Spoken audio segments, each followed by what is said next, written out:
Ready. Go. 10, 9, 8, 7, power, 6, 5, power, 4, power, 3, 2, one more. Good. Hit the hip. Hold on to the beat. Oh, that lawnmower, look at me. Saw that.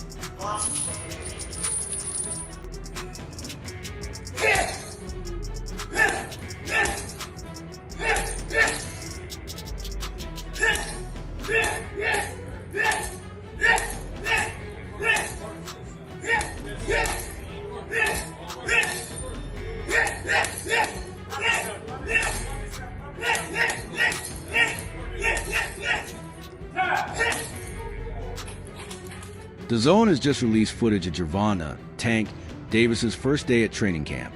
And there's more to him than meets the eye. Not only did he look and act different, but there were new faces and notable changes in how his training was run. It's only the first day, but here's a closer look at Tank's preparation for his rematch with Lamont Roach that's often said. It's hard to get up and do road work at 5 a.m. when you're sleeping in silk pajamas. In other words, hunger fuels the grind.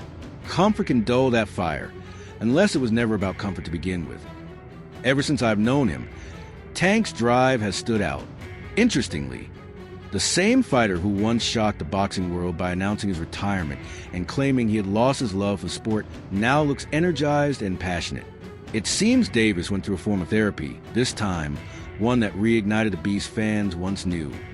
Gone is a fighter who couldn't remember what round he was in. A key change this camp is the addition of a psychological coach who's been fueling Davis's mental edge for the rematch. Tank looks more focused and more dangerous than ever.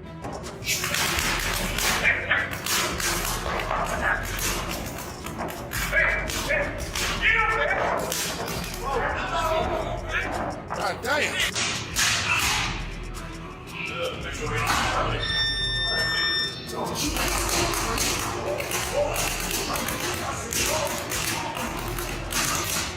Another notable presence is Calvin Ford, who has returned to Gervonta Davis's corner for the rematch. The training footage revealed not just a boxer in the gym, but one radiating greater passion, intensity, and hunger than the version that faced Lamont Roach in their first encounter. Go.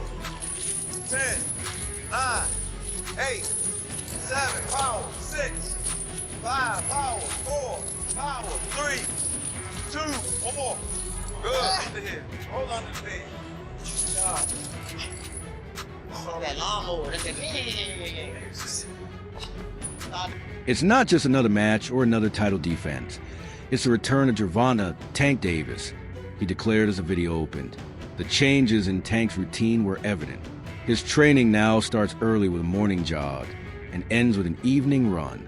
Between these sessions, Davis dedicates hours to a meticulously planned regimen, including a carefully balanced diet designed to provide his body with the exact nutrients needed to fuel his comeback. A very, very big moment. What is your normal day-to-day like at this time of a camp? I'm also a night person, but I might go to sleep probably around like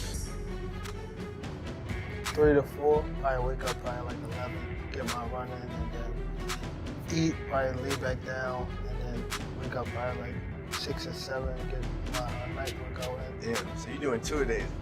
For the first time in a while, Tank is intentionally focused on building muscle to boost his strength and power. The WBA lightweight champion was caught off guard when he realized his power had little effect on Lamont Roach in their first fight. Determined to change that, he's now working to become even stronger. Tank is fully aware that to outmatch Roach this time, he must elevate every aspect of his game, and he's leaving nothing to chance.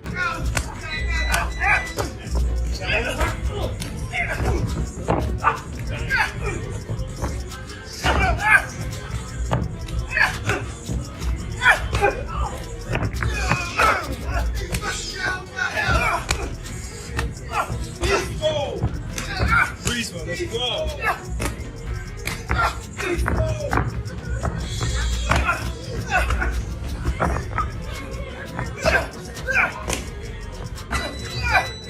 I know I can beat him.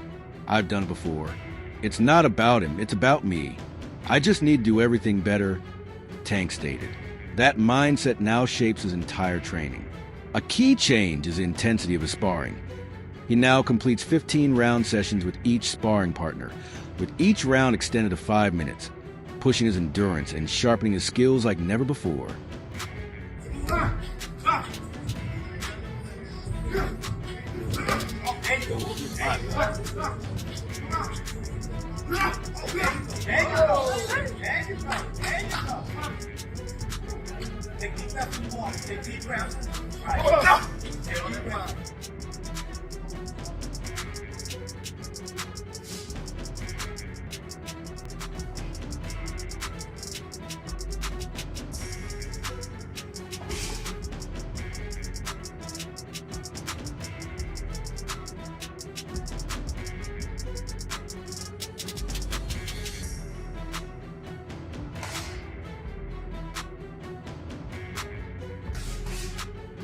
The goal is to boost Tank's endurance and athleticism.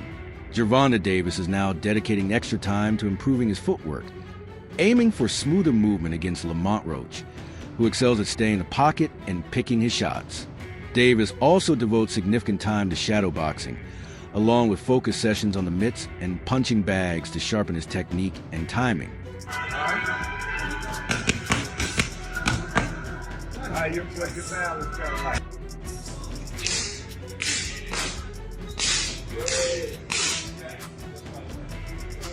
Interestingly, the most significant change in Tank's training, and potentially the most impactful, is the return of his head trainer, Calvin Ford, to guide him once again. Ill will isn't enough. Thus, the heightened intensity in camp. Turn it up, turn it up. Oh, good grip. I like the way y'all jump right back in it.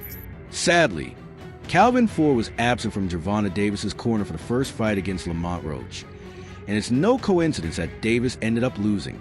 However, Davis reassured fans, saying, "I got Calvin back in the gym now. He just had to return to help make everything better." Coach Barry is here too. Everyone's here, and the mission remains the same. While Tank is counting on having Ford by his side on March 1st, the veteran coach had his own reasons for stepping away during their previous. Going into the training camp, how was it? Or you said you stepped back a little bit. Well, how was it? Splitting the time. How's it going to be splitting the time to No, this is Saturday something night? that we do all the time. You know what I'm saying? Right now, y'all know I have to speak. They take out history. Since we was kids. When I stepped in the gym, B said, "Yo, I'm glad you're here now." He watched it. He said, and I see the light change. I just can't wait. For a long time, fans were used to seeing the familiar trio of Calvin Ford and Kenny Ellis in Gervonta Davis's corner, much like iconic pairings such as Mike Tyson and Cus D'Amato, or more recent examples like Canelo and Eddie Reynoso and Pacquiao and Roach. This powerful trio of Davis, Ford, and Ellis became a symbol fans resonated with deeply. So when Barry Hunter appeared alongside Davis, it was not the sight fans expected. Many wondered what prompted the change. Speaking with Fight Hub TV, Calvin Ford explained the situation. Davis fought his second PBC Amazon Prime Video PPV card at Barclays, which featured an exciting lineup, including 2 light welterweight title fights, adding context to the corner reshuffle. Can't wait to see all of that come together. Fight. How's going back to being in the corner? How do you see Gervonta right now? Just being in camp, because at first when we talked to him in the press conference, he was very open about retiring and he was done. Y'all have to understand. You're a young man, you have a family. Like many, Ford expected a tough fight and was eager to see how Davis's training would translate in the ring. With Tank from Baltimore and Roach from D.C., Ford recalled how often the two sparred in the gym. He respected Roach's work ethic and saw the fight as a great opportunity. "Maybe people are misreading the situation. We aren't changing anything," he said. Ford explained he had simply taken a step back, but the training structure remained intact.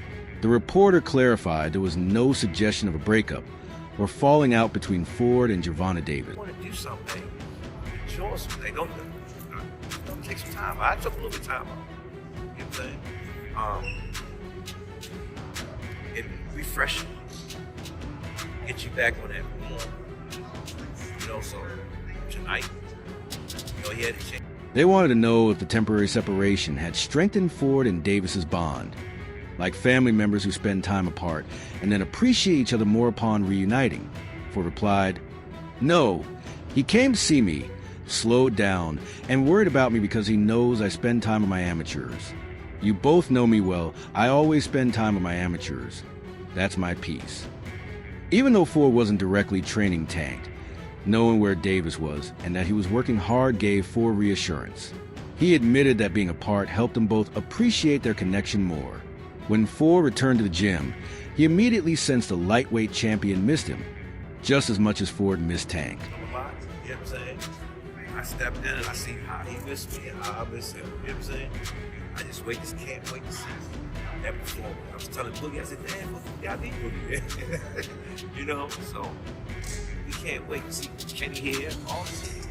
It's unclear what caused the changes, but that might explain why things felt different. Barry Hunter offers similar reassurance, saying, "Calvin will be there, Coach Barry will be there, Coach Boogie will be there, and Kenny will be there as well." During an interview, Hunter emphasized that even though Calvin Ford and Kenny Ellis won't be in Tank's corner for fight, he and other coaches will still be present, implying it's not a major issue.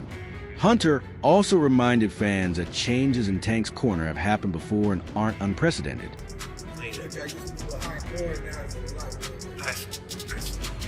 That's all. What he's trying to do is make sure we keep it together. We ain't put that on. Sometimes he doesn't go see them for a while. Hunter has been with Tank since his amateur days and early career, so he's no stranger to the team. Like Ford, he pointed out how the internet spreads misinformation and assumptions without the full story. He emphasized that Tank is like family, and this change seemed to be just a temporary move.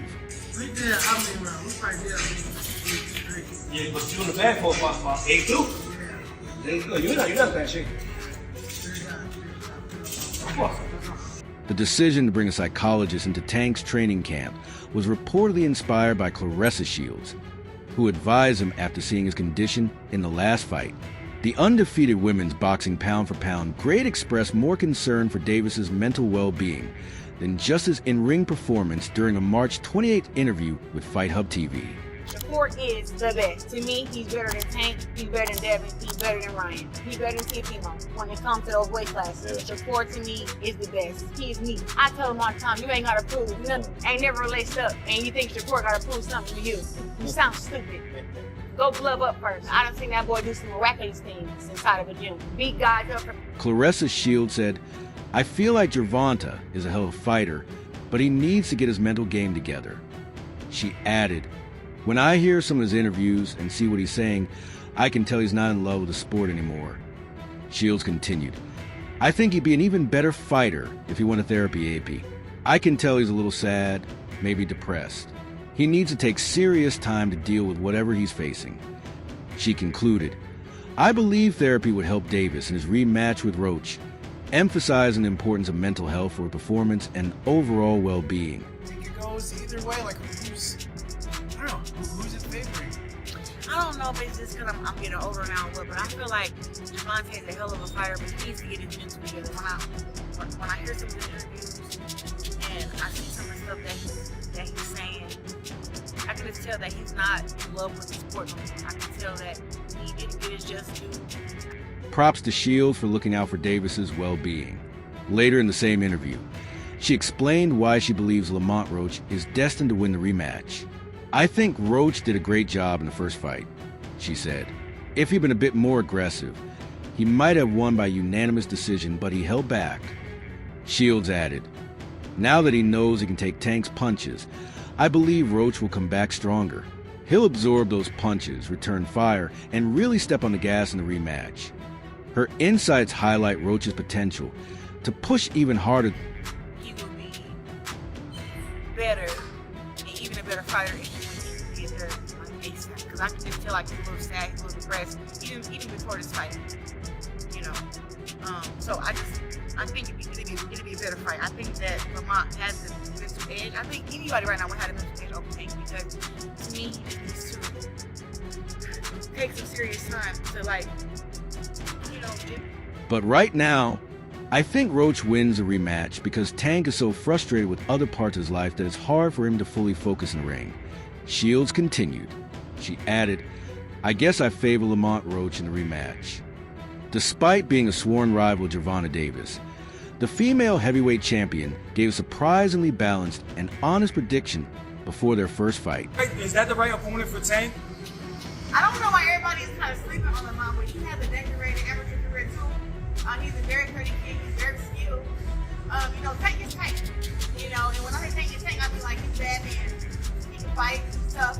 I know we had our disputes back and forth, whatever. At the end of the day, if we're talking about. I don't know why everyone's sleeping on Lamont Roach. He has a decorated amateur career and is a very sturdy, skilled fighter. Shields said, Tank is Tank. And when I say that, I mean he's a bad man. He can fight and he's tough. Of course, Shields hasn't forgotten their rivalry. So she added, I know we had our disputes back and forth, but when it comes to boxing, Tank is a good fighter. I'm looking forward to watching the fight. When asked if the bout was worth a pay-per-view and if she'd buy a ticket, Shields answered, I've always bought every Tank fight on pay-per-view. I think Lamont Roach is definitely worth watching. This fight will be very technical and skillful. As always, we'll see Tank's power on full display. May the best man win. Is this a pay-per-view fight though? Would you buy it? Are you gonna buy it? I love any fight that Tank has happened. I think that Lamont Roach is worth watching. I think that this fight is going to be very technical, very, very, very skillful. And as always, we're going to see the power of Tank on display. Absolutely. And Lamont Roach, do you have a relationship with him? I know him. Setting aside the controversy, many saw Tank as distracted and unusually compliant during the fight. If you've seen David Benavidez's latest interview on Pound for Pound, you might add one more word to describe him. Burned out. Oh man, they've been knowing each other from the amateurs, silver clubs, everything. They grew up actually. Roach and him back full battle, not. It's gonna be a pretty interesting fight. Roach always. The light heavyweight champion recently joined hosts and former UFC champions Kamaru Usman and Henry Cejudo on their popular show's latest episode. From discussing his last fight against David Morrell to the Canelo quandary, the trio covered many topics before turning to Gervonta Davis and the March 1st fight. For Benavidez, it wasn't just a controversy over Tank taking a knee or the match decision that was worrying. It was how Tank fought. What I didn't like about Tank was that he was gassing up Lamont Roach too much, giving him way too much respect, he said. All that stuff, rivals, each side, each of the fight, you know what I'm saying? And it's good for the career. Now, do you feel like that unfair criticism because of Lamont Roach not being his own fighter?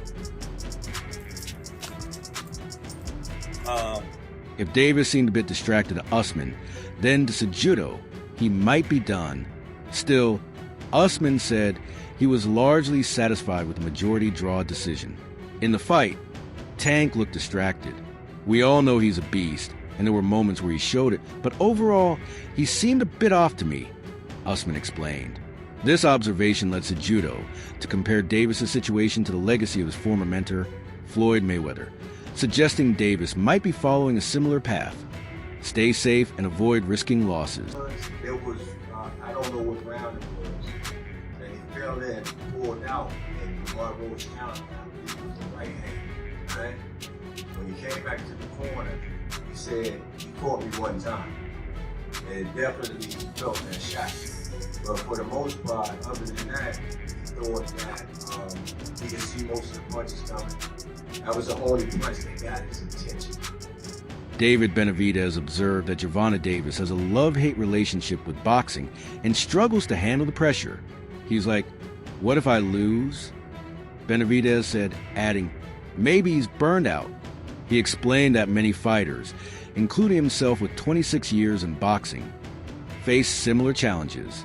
Unlike some who started later, Davis began boxing extremely young, at just 5 years old, and has endured a long journey. This early start and extended career might explain his occasional lack of fire or signs of emotional fatigue. Get to the gym in like a week. I'm gonna take a good probably couple of days off, but I gotta get back in the gym. Why I head past it, man? Yep. Hey man, Warren here from High 97. Lamont definitely learned stuff about you in this time in this bout right here. What have you learned in this fight from Lamont that you could take forward in the next fight? I could have stopped him. Given Davis's rumored retirement and the wealth he's already earned, there's a chance his hunger for the sport has faded. What Benavidez said is his personal opinion and open to debate, but it's hard to ignore his points. A good example to consider is Anthony Joshua, who, unlike Benavidez or Davis, began boxing relatively late at 18. Joshua worked his way through the amateur ranks and reached his peak by winning a gold medal at the London Olympics, showing a different path and timeline. It's me. Definitely my fault. Definitely my fault. Hey Tank, congratulations. Thank you. So at the end you talked about how the audience has like a love-hate relationship. Sometimes they love you, sometimes they don't. And obviously they were reacting during the fight. Did that affect your performance or confidence at all? No, I wasn't really paying attention to the crowd. You know what I mean? Fans will have to wait until a rematch on August 16th to see if what Benavidez said holds true or if the March 1st fight was just a one-time setback. What do you think about Gervonta Davis's new training methods ahead of the rematch? Do you believe it's enough to secure him the win? Share your thoughts in the comments below. That's all for now. For the latest updates on news, moments, events, and action in the boxing world, stay connected by subscribing to our YouTube channel. Don't forget to turn on notifications so you never miss quality content like this. Until next time, peace out